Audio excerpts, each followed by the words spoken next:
For the best aerospace era, this is Mansplaining. Here's the host, Anthony L. Seeley. Ladies and gentlemen, welcome. We start in the United States during the 1950s. Dwight D. Eisenhower was president, and it was a prosperous time for the country. Many new homes were being built, and the interstate highway system was being constructed to cross the continental U.S. Many new large and interesting cars were being built to conquer the roads across the nation. Cars like the Oldsmobile Rocket 88 and the '59 Cadillac with its iconic dual rocket fins. These same cars can be seen at drive-ins across the nation, where space movies like Forbidden Planet, Rocket Ship XM, Destination Moon, and Flight to Mars were being shown. This shows what was on the public's mind at the time. The dawn of the space age was becoming less science fiction and more of an inevitable time for U.S. citizens of the 1950s. Why do you think that is? One man who helped inspire this type of thinking was Walt Disney. He did this with his park, Disneyland, and on his television programs in the 1950s. You may be asking yourself, why are we talking about Walt Disney? This is an aerospace channel. All will be revealed momentarily. He did not come up with this alone. He consulted with a man who, just 10 years prior to their first meeting, there's no other way to say it, was the enemy.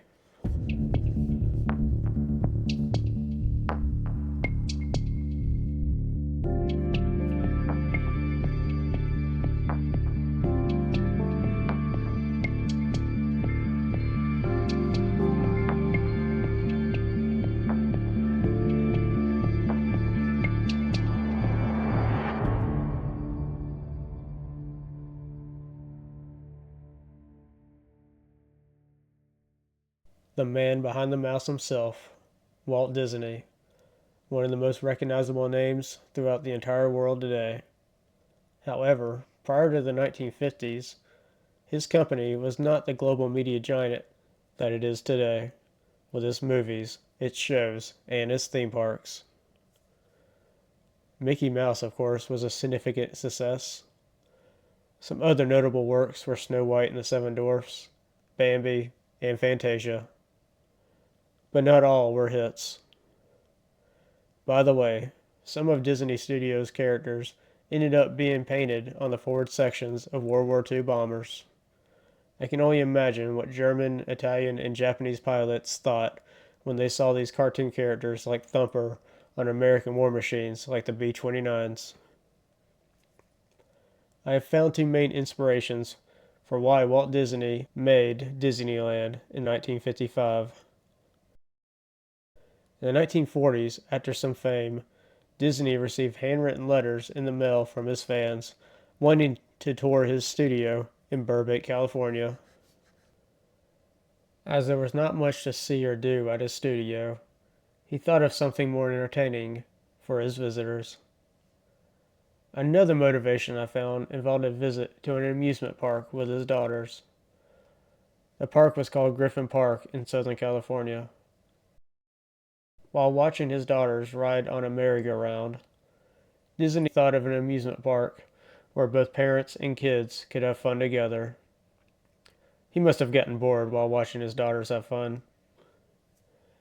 Disney needed some themes for his park that would appeal to both kids and parents. The original themes for the different sections of Disneyland were Adventureland, Main Street USA, Frontierland, Fantasyland, and our core topic, Tomorrowland. Disney said of Tomorrowland, "Tomorrow can be a wonderful age. Our scientists today are opening the doors of the space age to the achievements that will benefit our children and generations to come. Tourists at Disneyland would be treated to one particular awe-inspiring attraction in Tomorrowland, once the doors first opened in 1955. The TWA Moonliner. One such scientist he was referring to in this quote, and someone who was intimately involved with Tomorrowland, was Wernher von Braun. Now, to give you some background on who Wernher von Braun was, we need to go back about 15 years prior to the opening of Disneyland to a much different scene: Europe during World War II.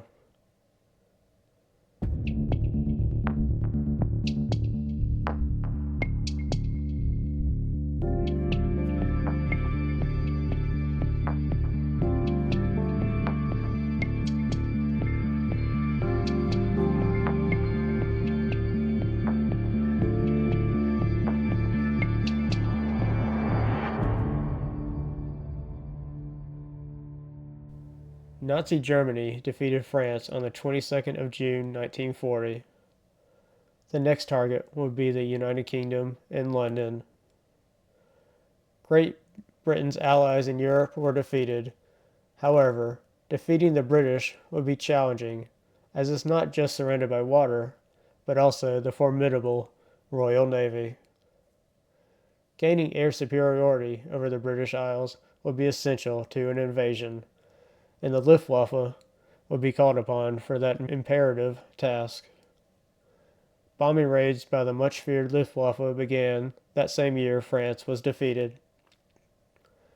After Winston Churchill's famous "We shall fight on the beaches" speech, fearless pilots flying the Spitfire or the Hurricane fighters for the Royal Air Force would stave off an invasion. This, of course, was the famous Battle of Britain. I recently watched a good movie called Darkest Hour, starring Gary Oldman, that ended with that famous speech, which I do recommend. As for the Battle of Britain, we will revisit that subject in the future. Stand by for that. Now, after the defeat, Nazi High Command wanted a new kind of weapon to strike at the Royal Air Force. A weapon that was blistering fast.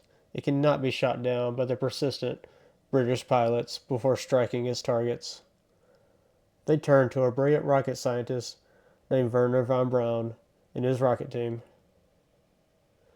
Wernher von Braun was the lead rocket scientist in Germany at a complex in Peenemünde, located on the northern end of Usedom Island in the Baltic Sea. It was here that a secret military rocket research and tests were conducted for the Nazi war machine. On October 3, 1942, a successful launch of the largest and most viable long-range rocket took place. Major General Walter Dornberger, who oversaw the complex at Peenemünde, described the launch. It was an unforgettable sight. In the full glare of the sunlight, the rocket rose higher and higher. The flame darting from the stem was almost as long as the rocket itself. The rocket kept on course as though running on rails. This rocket was known at the time as the A4. The A4 was a liquid-fueled rocket that stood at a height of 45 feet, 10 inches. Von Braun would be given the War Service Cross, First Class with Swords, for his efforts in developing the A4. General Dornberger boasted at a meeting with the top managers that evening. He said, "We have invaded space with our rocket for the first time. We have used space as a bridge between 2 points on Earth. We have proved rocket propulsion practical for space travel." General Dornberger, however, hit home the fact that Germany needed the A4 as a weapon, so long as the war was going on. Many high-ranking Nazis questioned whether they were making space launch vehicles or weapons for the German war machine at Peenemünde. Suspicion over von Braun's motives involving the project were so high that he was arrested by the SS, along with members of his team, in March of 1944.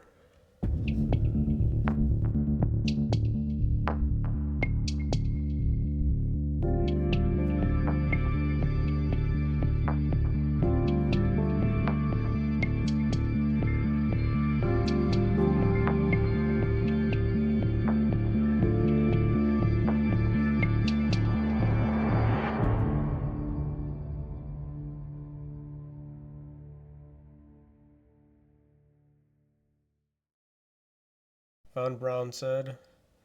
A court of SS officers charged me with a statement to the effect of that the A4 was not intended as a weapon of war, that I had space travel in mind when it was developed, and that I regretted its imminent operational use. That sort of attitude was rather common at Peenemünde, he said. This accusation and their arrest may have come as a result of the head of the SS, Heinrich Himmler's own agenda to take control of the project. Political maneuvering from Dornberg and even Adolf Hitler himself got von Braun and the others released. Von Braun actually met with Adolf Hitler on a few occasions. On one such occasion, in July of 1943, von Braun gave Hitler a briefing about the A4's potential destructive power and the speed that it would impact his target.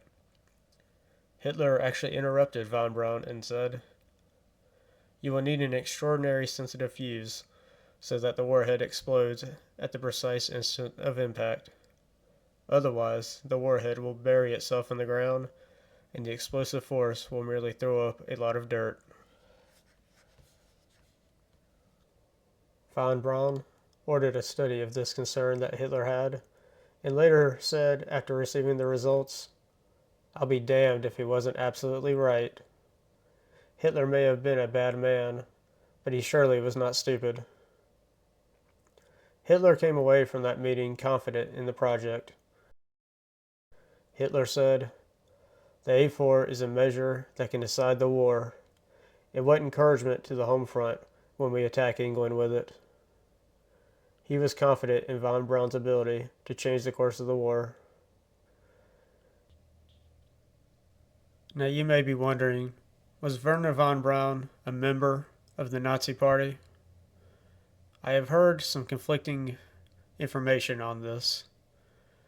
I do believe he had to become a part of the Nazi Party, otherwise he would not be able to get into the position that he was in. This does not mean, however, that he shared their ideology. Hitler needed the secret weapons programs to perform because on June 6, 1944, American and British forces stormed the beaches of Normandy. That same month, the Soviet Red Army launched a counter-offensive on the Eastern Front. Just a few months later, the A4 was finally ready to be put into production. It was renamed the V2. The V stood for vengeance. There was a V1 weapon, and I will briefly go over it here. It was originally designated the FI-103 and was a rocket-powered flying bomb with wings. I believe we can compare it to the drones used in conflicts today. They were designed to take off on rails and even had a mechanism that made it maneuver in the air before striking its target. The V1 offensive began on June 12, 1944. Now, with a weapon named Vengeance 2, you would think that the operation to use these weapons might have a menacing sounding code name, right? And you'd be wrong. The code name was Operation Penguin. Now, on September 8, 1944, the first V2 was launched from Western Holland. It impacted and detonated on the English Isle only 5 minutes later. The weapon that Werner von Braun had promised Hitler and the Nazi regime finally entered the battlefield.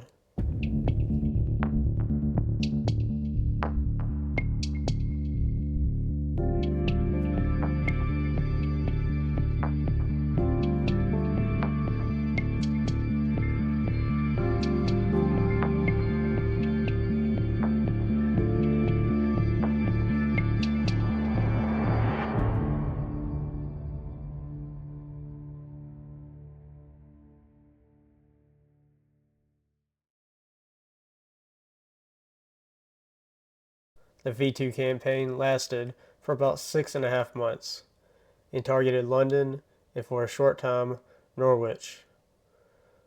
Of the 1,400 V-2s that were launched into action, only about 1,115 made it to the British mainland. Though they were not accurate per se, but they are estimated to have caused 2,754 deaths and 6,523 wounded. These numbers could have been much worse had it not been for the relentless bombing raids by the Allied forces that hindered the V-2 production.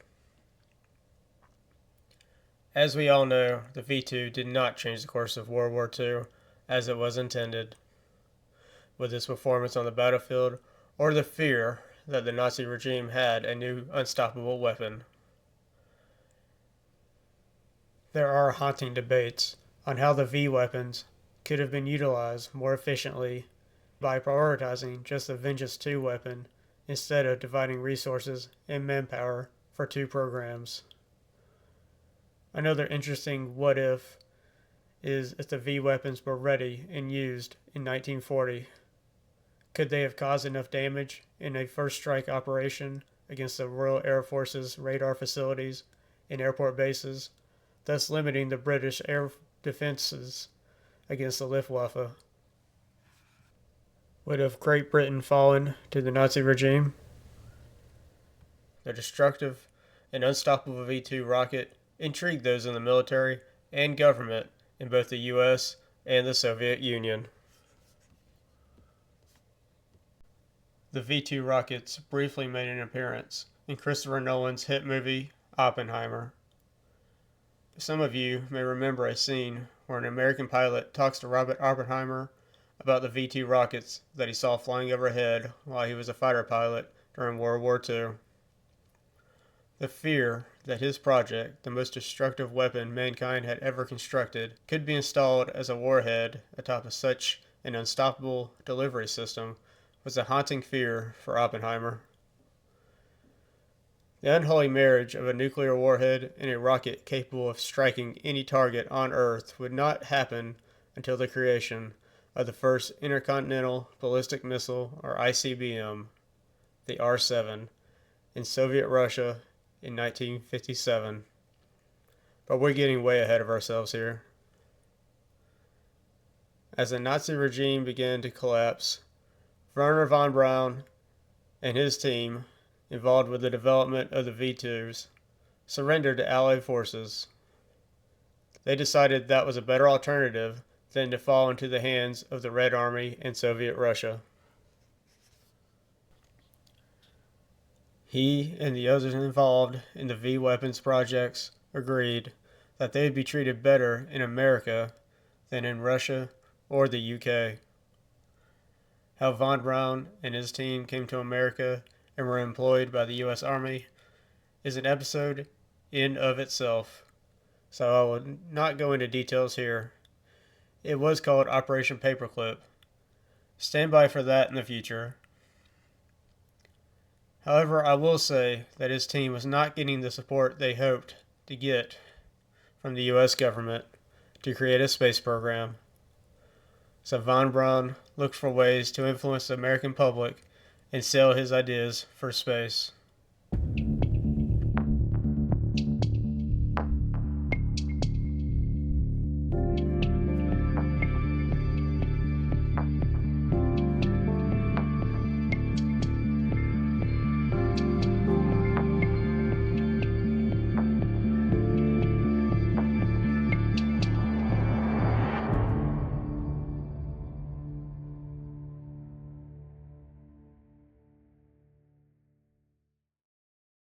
A partnership between von Braun and Walt Disney was mutually beneficial.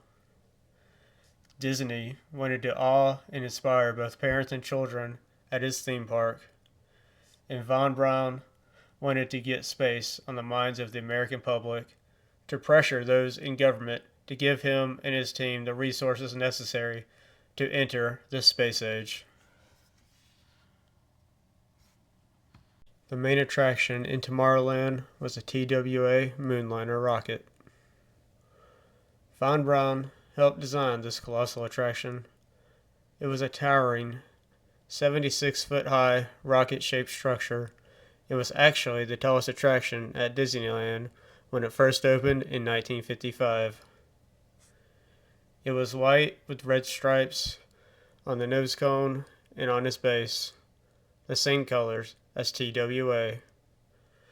For those who don't know, TWA, or Trans World Airlines, was a major airline from 1930 to 2001 and was once owned and operated by Howard Hughes. You may have heard of him before. You can imagine the impact the TWA Moonliner had on those who saw it in the 1950s, particularly those tourists who flew on a TWA Lockheed Constellation airplane into Southern California to go to Disneyland. Here, the feeling was that airline companies in the airline industry of the 1950s would soon advance into space transportation in the coming decades.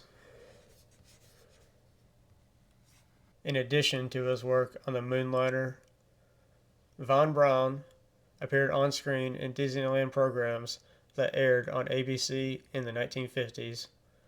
For example, he appears in the specials Man in Space, Man and the Moon, and Mars and Beyond. Man in Space is an educational program, like the others, about how rockets work, and is more geared towards kids at the time, that included animated segments. Von Braun appears in a later segment with a 4-stage model rocket that would carry a delta wing, I'll just call it a shuttle, with XR1 written on one of its wings. He says the first stage, which is very wide in diameter at its base, would have 29 rocket motors. He also says in the video, with an organized and well-supported space program, a passenger rocket could be made within 10 years. This was an appeal to the public, and more importantly, to politicians, for what he and his rocket team are capable of delivering. Do you think then Senator John F. Kennedy was watching? Another video clip, I believe, is from Man and the Moon, where he appears on screen to show his vision of a space station or space satellite. The model he shows looks very much like 1950s and 60s sci-fi, and nothing like the ISS or the Chinese space station Tiangong in orbit today. It is shaped like a wheel and rotates to provide artificial spin gravity. There are no solar panels because it would be nuclear powered, with a crew of 50 personnel. It would serve many purposes, including weather observation, military reconnaissance, and a hub for spacecrafts bound for the moon, like the space station in the movie 2001: A Space Odyssey. I'm not sure if these programs are on Disney Plus or not, but you can find clips of them on the internet.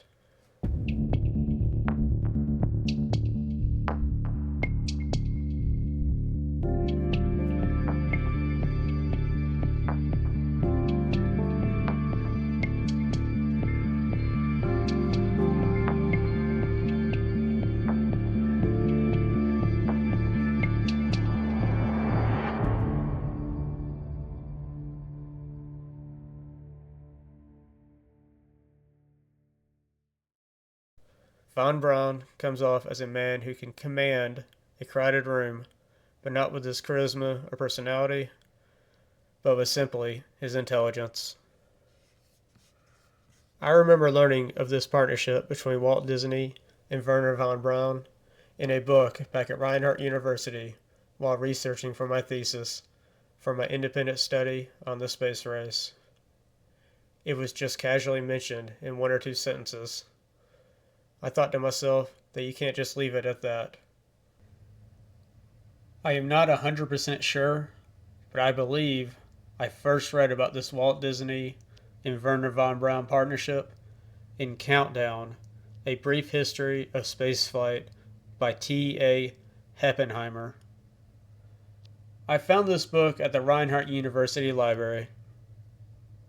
I highly recommend this book if you can find it. It is an excellent gateway into the history of the space race. This was incredible.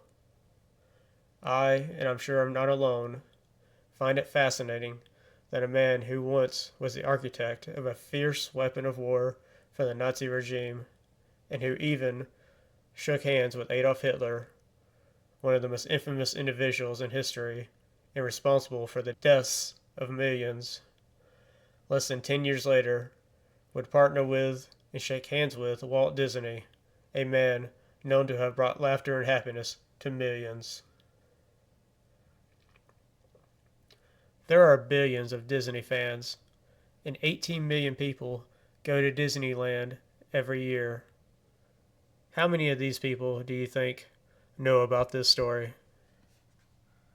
Werner von Braun would continue his work and accomplish many achievements after his collaboration with Walt Disney, beginning with launching the first American satellite, Explorer 1, in 1958.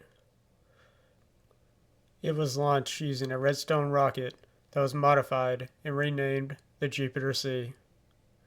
It was the United States' answer to the Soviet Sputnik satellite, launched a year earlier. He also worked on the most advanced, largest, and most complicated space launch vehicle in history, the Saturn V rocket. He did this as the director of the Army Ballistic Missile Agency, located in Huntsville, Alabama. The Army Ballistic Missile Agency, or ABMA, was later incorporated into NASA. If you would like to learn more about the Vengeance weapons, Werner von Braun, and the German rocket team, then I recommend the book The Rocket Team by Frederick I. Orway III and Mitchell R. Sharp. It is not a smooth read, but it is full of interesting information.